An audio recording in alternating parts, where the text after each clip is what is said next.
A1 CPT ఇదేంటంటే చాలామంది just bridge gap కోసం వాడతారనమాట. H1B మీద జాబ్ పోయినా 60 డేస్ తర్వాత జాబ్ రాకపోయినా మళ్ళీ కొత్త H1 వేసుకునే వరకు ఏదో ఒక రకంగా కాలం గడపడం కోసం వాళ్ళు చేస్తారు. తర్వాత స్టూడెంట్స్ ఏంటంటే ఓపీటీ అయిపోయింది, స్టెమ్ ఓపీటీ అయిపోయింది, ఇప్పుడు H1 రాలేదు. నెక్స్ట్ ఏంటి ఫర్దర్ ఆల్టర్నేటివ్? పిహెచ్డి జాయిన్ అయిదాం, ఎంబీఏ జాయిన్ అయిదాం, డబుల్ మాస్టర్స్ జాయిన్ అయిదాం, A1 CPT జాయిన్ అయిదాం, జాబ్ చేసుకుందాం. సో ఇలా A1 CPTని చాలామంది మిస్యూజ్ చేస్తున్నారు అనేది ప్రెజెంట్ సోషల్ మీడియాలో వస్తున్నటువంటి న్యూస్ అనమాట.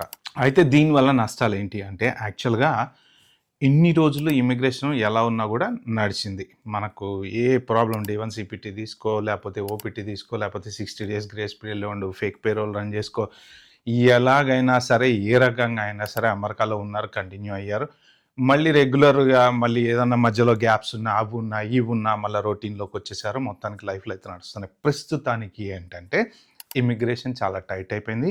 చూస్తున్నారు కదా ఈ యూట్యూబ్ వీడియోలు, ఎక్కడ పడితే అక్కడికి వాళ్ళు వెళ్ళేసి ఇన్వెస్టిగేట్లు చేయటాలు, H1B ఫ్రాడ్లు, ఫుడ్ ట్రక్కులు, బిజినెస్లు ఇవన్నీ వస్తున్నాయి. సో అదేంటంటే ఇప్పుడు యూఎస్సిఐఎస్ వాళ్ళు ఎవరో యూట్యూబర్ వచ్చేసి ఏదో పెట్టాడు కదా అని చెప్పి వాళ్ళ దగ్గరికి వెళ్ళి డైరెక్ట్గా వాడిని పట్టుకొని అడగరు కదా, నువ్వు ఇట్లా ఎందుకు చేసావు, ఇట్లా ఎందుకు చేసావని. సో వాళ్ళ ప్రతాపం అంతా గవర్నమెంట్ వాళ్ళు ఎక్కడ చూపిస్తారు అంటే అప్లికేషన్లు ఎక్కడైతే వెనక ఇప్పుడు మీరు H1 ఎక్స్టెన్షన్కి వెళ్ళారు, లేదు స్టెమ్ ఓపీటీ నుంచి H1కి వెళ్ళారు, లేదు ఓపీటీ నుంచి స్టెమ్ ఓపీటీకి వెళ్ళారు అంటే మనం ఎక్కడ దొరుకుతాం వాళ్ళకి? ఇమిగ్రేషన్ ఎక్కడైతే మనకు అవసరమో అక్కడ దొరుకుతాం అనమాట. So that including green cards and citizenship. So ఎక్కడికి వెళ్ళినా సరే ఏదో ఒక మనం ఇది ఒక స్టెప్ బై స్టెప్ పాస్ అవుతూ వెళ్ళాల్సిందే కదా, ఎగ్జామ్స్ లాగా. సో లాస్ట్ పాస్పోర్ట్ వచ్చే వరకు కూడా టెన్త్ అయిపోయిన తర్వాత, ఇంటర్ అయిపోయిన తర్వాత, బీటెక్ అయిపోయిన తర్వాత ఈ రొటీన్ లాగా. అయితే ఏంటంటే ప్రతి చోట కూడా ఎక్కడైనా ఎప్పుడైనా మీరు సిపిటి కనుక వాడినట్టయితే అది మీ ప్రోగ్రామ్కి కరెక్ట్గా ఇప్పుడు మాస్టర్స్ చేశారు, ఫర్ ఎగ్జాంపుల్ మాస్టర్స్ చేసే వాళ్ళు ఎందుకు ఇంటర్న్షిప్ కోసం సిపిటి వాడతారు. సో మీరు ఒక 3 months 4 months ఇంటర్న్షిప్ చేశారు, మళ్ళీ మీరు బ్యాక్ ఇంటుది మళ్ళీ మీ యూనివర్సిటీకి వెళ్తారు, మీ స్కూల్కి వెళ్ళి చదువుకుంటారు. ఎస్సీఓ దగ్గర, మన డిఎస్ఓ దగ్గర మీరు అన్ని యాజ్ ఇట్ ఈస్గా పర్ఫెక్ట్గా అప్డేట్ చేస్తూ ఉంటారు. ఎక్కడ కూడా మీ స్టూడెంట్ హిస్టరీలో ప్రాబ్లం లేదు. మీరు ఓపీటీ తీసుకున్నారు, జాబ్ చేసుకున్నారు, H1కి ఇలాంటి వాటికి ఎవరికి ఎప్పటికి ఏదైనా ప్రాబ్లం రాదు. కానీ ఏంటి అంటే ఈ పర్టికులర్ వీడియోలో నేను చెప్దాం అనుకుంది ఏంటంటే ఫస్ట్ ఆఫ్ ఆల్ ఇప్పుడు సిపిటి ఎవరెవరైతే తీసుకున్నారో మీరు 15 years బ్యాక్ ఎప్పుడన్నా సిపిటి బ్రిడ్జ్ క్యాప్ కోసం తీసుకున్నా సరే ఇప్పుడు మీరు I-485 అప్లికేషన్ పెట్టింది రిజెక్ట్ అవుతుందన్నమాట. ఎయిర్పోర్ట్లో కొంతమందిని, అంటే సోషల్ మీడియాలో చాలా ఉన్నాయి దీని గురించి ఇలాంటి న్యూస్. వీసా చేంజ్ ఆఫ్ స్టేటస్కి వెళ్ళినా మీ వీసాలు రిజెక్ట్ అవుతున్నాయి. తర్వాత మీరు పోర్ట్ ఆఫ్ ఎంట్రీలో కూడా వాళ్ళు ఎక్కడన్నా ఏదన్నా తెలుసుకుంటే మీ గురించి మీరు ఎప్పుడన్నా సిపిటి చేశారా అని కానీ వాళ్ళ దగ్గర ఇన్ఫర్మేషన్ ఉంది అంటే డిపోర్ట్ చేసి పంపిస్తున్న సందర్భాలు కొన్ని జరుగుతున్నాయట. సో మెయిన్ ఇంపార్టెంట్ థింగ్ ఏంటంటే ఫస్ట్ ఆఫ్ ఆల్ A1 CPTని అందరూ మిస్యూజ్ చేసుకున్నారనే మాట అయితే వాస్తవం. ఎందుకంటే వీళ్ళు ఒకసారి యూనివర్సిటీ కూడా సెటప్ చేశారు, ఫార్మింగ్టన్ యూనివర్సిటీ అని చెప్పేసి. ఈ మన ఒక అండర్ కవర్ ఆపరేషన్ లాగా దాన్ని యూనివర్సిటీని సెటప్ చేసి ఫేక్ ప్రొఫెసర్లని సెటప్ చేసి అంతా సెటప్ చేసిన తర్వాత దాని ద్వారా ఏజెంట్లు, తర్వాత మన ఇండియన్ స్టూడెంట్స్ చాలామంది దొరికారు. దొరికితే వాళ్ళందరి మీద అప్పుడు కేసులు పెట్టేసి అప్పుడు వాళ్ళని జైల్లో పెడితే ఆ టైంలో ఇండియన్ గవర్నమెంట్, మీరు వెళ్ళి చూసుకోండి గూగుల్లో ఉంటుంది, నేను ఎప్పుడో ఇంతకుముందు ఒక వీడియోలో క్లారిటీగా చెప్పాను, మళ్ళీ అంత సోది ఎందుకని చెప్పట్లే. కానీ ఇండియన్ గవర్నమెంట్ ఇన్వాల్వ్ అయ్యి ప్లీజ్ దయచేసి వాళ్ళని జైల్లో నుంచి వదిలేయండి అంటే అప్పుడు మన స్టూడెంట్స్ అందరినీ ఏం చేశారంటే అవుట్ రైట్గా డిపోర్ట్ చేశారనమాట. అలాగా సిలికాన్ వ్యాలీ ఒకటి, సో ఇలాగ ఇంకోటి న్యూజెర్సీలోనే ఇంకేదో సంథింగ్ ఏదో ఇలాగ కొన్ని వాళ్ళు సెటప్ చేసి ట్రాప్ చేసి పట్టుకున్నారనమాట. సో ఇన్ని చేస్తూనే ఉన్నారు. స్టిల్ ఇంకా మనం కూడా మన వాళ్ళు కూడా వాళ్ళు ఎంతైతే ట్రై చేస్తున్నారో మనం కూడా అంతే ట్రై చేస్తున్నాం, దాంట్లో డౌట్ అయితే ఏం లేదులే. కానీ సో ఇప్పుడు ప్రెజెంట్ ఏంటంటే ఇప్పుడు సిపిటి దేనికి వాడతారు, ఇలాంటి బ్రిడ్జ్ గ్యాప్లకు వాడతారు అనమాట. సో వాళ్ళకి అనుమానం ఎక్కడ రావచ్చు మీరు సిపిటి వాడింది ఫేక్ అనేసి. ఫస్ట్ ఆఫ్ ఆల్ కరెక్ట్గా మాస్టర్స్ చదివేటప్పుడు మీకు సిపిటి ఇంటర్న్షిప్ కోసం అవసరము, ఇంటర్న్షిప్ చేసుకోండి. అయిపోయిన తర్వాత మళ్ళీ యూనివర్సిటీకి సెకండ్ ఇయర్కి వెళ్తారు, మళ్ళీ ఇంటర్న్షిప్కు మళ్ళీ దానికో ఒక 3 monthsకి వెళ్తారు, తర్వాత ఓపీటీకి వెళ్తారు. ఇట్లా ఒక పర్టిక్యులర్ స్టెప్స్ అనేవి ఉంటాయి కదా. ఆ స్టెప్స్లో ఎక్కడన్నా ఎప్పుడన్నా మీరు అవసరం లేకుండా సిపిటి వాడితే ఖచ్చితంగా మీరు బ్రిడ్జ్ గ్యాప్ కోసం వాడారు అని వాళ్ళకి అర్థమైపోతుందనమాట. కొన్ని కోర్సులుంటాయి. వాటికేంటంటే డే 1 నుంచే సీపీటీ మ్యాండేటరీ ఉంటది. వాళ్ళకి ఇప్పుడు ఎంబీఏ ఫర్ ఎగ్జాంపుల్ ఎంబీఏకి కొన్ని కోర్సులకి ఎలా ఉంటుందంటే వాళ్ళకి వర్క్ చేస్తూనే ఉండాలి. As part of the education వాళ్ళకి మ్యాండేటరీ అనమాట. సో కాబట్టి వాళ్ళకి సీపీటీ ఇస్తారు. ఎందుకు ఇస్తారు అంటే వాళ్ళు చదువుకుంటూ వర్క్ చేసుకోవాలి. అంటే వర్క్ అంటే డబ్బులు సంపాదించడం, బయటకెళ్ళి పార్ట్ టైమ్ హోటళ్ళల్లో పనిచేయడం కాదు. వాళ్ళ కోర్సుకి రిలవెంట్ ఉన్నటువంటి ఇంటర్న్‌షిప్ కంపల్సరీ వాళ్ళు రీసెర్చ్ అనో, ఇంకోటనో చెయ్యాలి కాబట్టి వాళ్ళకి ఇస్తుంటారనమాట. అదర్ దాన్ దట్ ఇప్పుడు మాస్టర్స్ ఇన్ మెకానికలో లేకపోతే ఇంకోటో లేకపోతే computer science related, artificial intelligence related అంటే మీ కోర్స్ అంతా కొన్ని రోజులు అయిన తర్వాత మీకు ఏదో పర్టికులర్ ఇంటర్న్‌షిప్ టైం ఉంటదో ఆ టైంలో ఇస్తారనమాట. ఇవి కాకుండా గనక మీరు ఇప్పుడు స్టెమ్ ఓపీటీ అయిపోయిన తర్వాత మీకు హెచ్-1బీ రాలేదు. అప్పుడేంటి మీరు రూల్ ప్రకారం ఎళ్ళిపోవాలి. యాక్చువల్ రూల్ ఏంటి? మాస్టర్స్ చదువుకో, 1 ఇయర్ ప్రాక్టికల్ ట్రైనింగ్ తెచ్చుకో, ఎళ్ళిపో. లేదు నీకు ఇంకా ప్రాక్టికల్ ట్రైనింగ్ సరిపోలేదా? కొంచెం మళ్ళా ఒక 2 ఇయర్స్ ఇంకొంచెం ప్రాక్టీస్ చేసుకో, ఎళ్ళిపో. సో లేదు నేను ఇక్కడే ఉంటా అంటే హెచ్-1బీ రూట్ ఉంది. హెచ్-1బీ రాలేదు. అయినా నువ్వు వెళ్ళిపోలేదు అంటే నీ ఇంటెన్షన్ ఏంటి అంటే అమెరికాలో ఉండడము. సో నువ్వు చదువుకొని వెళ్ళిపోవటం కాదు. సో వాళ్ళకి కావాల్సింది ఏంటి? అమెరికన్ గవర్నమెంట్‌కి చదువుకోవడానికి వచ్చావు, చదువుకో, ప్రాక్టికల్ ట్రైనింగ్ తీసుకున్నావు, వెళ్ళిపో. సో ఇలాంటి సిచ్యువేషన్‌లో మీరు ఏంటంటే డే 1 సీపీటీ తీసుకోవటం, మళ్ళా జాబ్ చేసుకోవడం.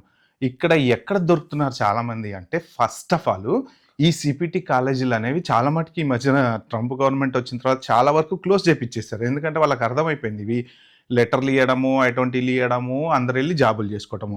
ఒక్క రోజున కాలేజీ పోతున్నారా? లేదు. జనరల్‌గా అసలు ఈ కోర్సులు ఎందుకు వాడతారు అంటే మనకి నాలెడ్జ్, స్కిల్ అప్డేట్ చేసుకోవటం కోసం. ఫర్ ఎగ్జాంపుల్ ఒక 5 ఇయర్స్ జాబ్ చేశారండి. ఎవరో ఒక అకౌంటెంట్ ఉన్నాడు ఫర్ ఎగ్జాంపుల్. 5 ఇయర్స్ జాబ్ చేశాడు. ఏదో కొత్తదొచ్చింది యూనివర్సిటీలో ఏదో కొత్త సబ్జెక్ట్ వచ్చింది. అతనేంటంటే మళ్ళీ F1 తీసుకొని ఎళ్ళి ఒక 3 మంత్స్ కాలేజ్‌కెళ్ళి చక్కగా చదువుకొని ఆ సబ్జెక్ట్ డెవలప్ చేసుకొని వచ్చి మళ్ళీ జాబ్ అప్లై చేసుకుంటాడనమాట. ఇప్పుడు మనం ఐటీలో ఉన్నారు ఫర్ ఎగ్జాంపుల్. ఐటీలో ఉన్నోళ్ళు ఏం చేస్తారు? ఇప్పుడు కొన్ని రోజులు మీరు పని చేస్తారు. సబ్జెక్ట్ ఇప్పుడు ఒక ఆటోమేషన్ టెస్టర్‌గా పనిచేస్తారనుకోండి కొన్ని రోజులు. సేల్స్ ఫోర్స్‌లోకి షిఫ్ట్ అవుదాం అనుకున్నారు. ఏం చేస్తారు? సేల్స్ ఫోర్స్ ట్రైనింగ్ తీసుకొని వాళ్ళ ట్రయల్ హెడ్ అవన్నీ ఉన్నాయి కదా! దాంట్లోకెళ్ళేసి నేర్చుకొని ఒక సర్టిఫికేషన్ రాసుకుంటారు. సర్టిఫికేషన్ రాసుకొని సేల్స్ ఫోర్స్ అడ్మినో లేకపోతే అడ్వాన్స్డ్ అడ్మినో ఇంకోటో ఎక్స్‌వైజెడ్డో అలాగే డెవోప్స్ ఇంజినీరో అంటే ఏం చేస్తున్నారు మీరు? చదువుకుంటున్నారు. సో చదువు అనేది దానికి వయసుతో సంబంధం లేదు. ఎప్పుడైనా చదువుకోవచ్చు. But as long as you are genuinely studying. ఇక్కడ మన ఐడియా ఏంటి? చదువుకోవడం కాదు. బ్రిడ్జ్ గ్యాప్ చేసుకోవటం. అంటే ఏంటంటే మీరు వెళ్ళడం, కాలేజీకి డబ్బులు కట్టేయడం, వాళ్ళ దగ్గర నుంచి లెటర్ తీసుకోవడం, 40 అవర్స్ 50 జాబ్ చేసుకోవటం. సో అంటే మీకు you have no intent to study. మీరేం బ్రిడ్జ్ గ్యాప్ కోసం ఉంటున్నారు, డబ్బులు సంపాదించుకోవడం ఉంటున్నారు. కొంతమంది అయితే అసలు సీపీటీ తీసుకొని సంవత్సరాలు గడిపేస్తూ ఉంటారనమాట. సో ఇలాగా ఇప్పుడు ఇవన్నీ చూస్తున్నారనమాట. ఎందుకు ఎలా తెలుస్తున్నాయి వీళ్ళకి అంటే ఈజీగా అర్థమైపోద్ది. ఇప్పుడు మీరు ఉండేది న్యూ జెర్సీలో ఫర్ ఎగ్జాంపుల్. మీరెక్కడో కాలిఫోర్నియాలోనో ఇంకెక్కడో తీసుకుంటారు. అంటే మీ డే 1 సీపీటీ ఎక్కడో యూనివర్సిటీ ఉందండి. అక్కడ తీసుకుంటారు. కానీ ఇక్కడ ఉంటున్నారు. మీకేంటి లీగల్‌గా ఉండడానికి ఒక వీసా తీసుకొని ఉంటున్నారు అంతే. ఏదో ఒక స్టేటస్ తీసుకొని ఉంటున్నారు. అంతేగాని మీరు అక్కడ చదువుకోవడానికి వెళ్ళట్లే. ఒక్కరోజు కూడా కాలేజీకి పోవట్లే. అసలు దానికి అటెండెన్స్ అవ్వట్లేదు. మీ అటెండెన్స్ రికార్డ్ లేదు, ఏం లేదు. మీరు డబ్బులు కడతారు, వాళ్ళు లెటర్ ఇస్తారు, అది పట్టుకొని మీరు జాబ్ చేసుకుంటున్నారు. సో వాళ్ళకి క్లారిటీగా ఇప్పుడు అర్థమైంది ఏంటంటే యెస్ మీరు జాబ్ చేసుకోవటం కోసం, డబ్బులు సంపాదించుకోవటం కోసం, బ్రిడ్జ్ గ్యాప్ కోసం ఈ డే 1 సీపీటీ తీసుకున్నారు అనేసి వాళ్ళకి అర్థమైపోయిందనమాట. తర్వాత మల్టిపుల్ మాస్టర్ డిగ్రీస్ ఏందంటే ఒక మాస్టర్స్ అయిపోయింది, H1 రాలే, ఇంకో మాస్టర్ కొట్టు, H1 రాలే, ఇంకో మాస్టర్ కొట్టు, H1 రాలే. ఏదో ఒక రకంగా ఏదో ఒకటి అప్లై చేసుకుంటూ చదువుకుంటా మనం చూసాం కదా రీసెంట్‌గా ఒక అతను పోస్ట్ చేసిన స్టోరీ. 11 ఇయర్స్ అమెరికాలో ఉన్నాడు. ఏంటి మాస్టర్స్ చదువుకోవడానికి వచ్చి 11 ఇయర్స్ H1 రాకుండా అమెరికాలో ఉండి ఇక ఫైనల్‌గా వెళ్ళిపోయాడనమాట. అంటే ఈ 11 ఇయర్స్‌లో ఎన్ని మాస్టర్లు చేసి ఉంటారో ఆలోచించండి.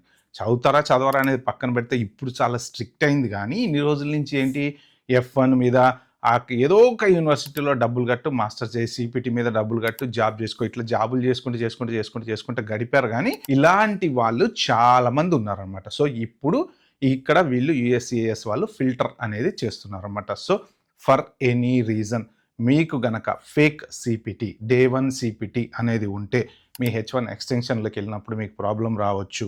తర్వాత మీరు స్టెమ్ నుంచి చేంజ్ ఆఫ్ స్టేటస్ H1 కొత్తగా వెళ్ళినప్పుడు ప్రాబ్లం రావచ్చు, మధ్యలో గ్యాప్ తీసుకుంటారు కదా, సో ప్రాబ్లం రావచ్చు.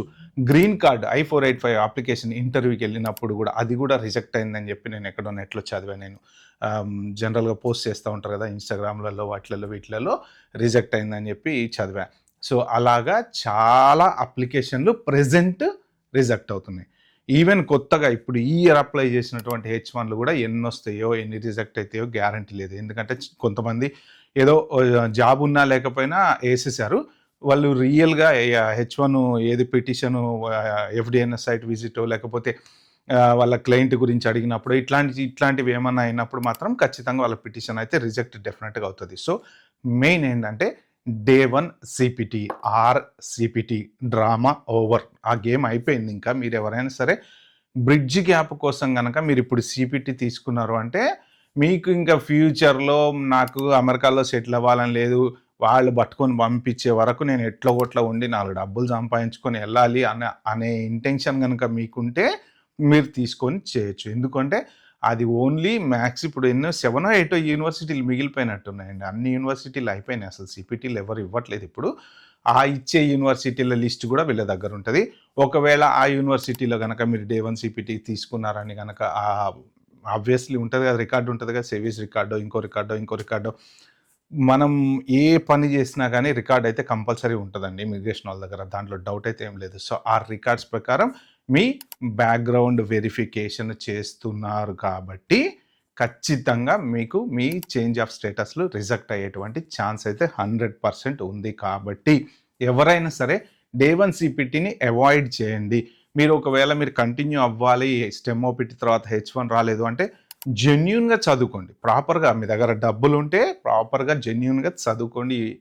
యూనివర్సిటీకి వెళ్ళండి, మధ్యలో CPT తీసుకొని ఆ రూల్ ప్రకారం ఏదైతే ఇంటర్న్షిప్ టైం ఉంటుందో, సో ప్రతి చోట నేను రిక్వెస్ట్ చేసేది ఏంటంటే రూల్ ఫాలో అవ్వండి. మీకు లాంగ్ లైఫ్ కావాలంటే రూల్ ఫాలో అవ్వండి, షార్ట్ లైఫ్ కావాలంటే అడ్డదిడ్డంగా వెళ్ళండి. అది okay. Bye, have a good day.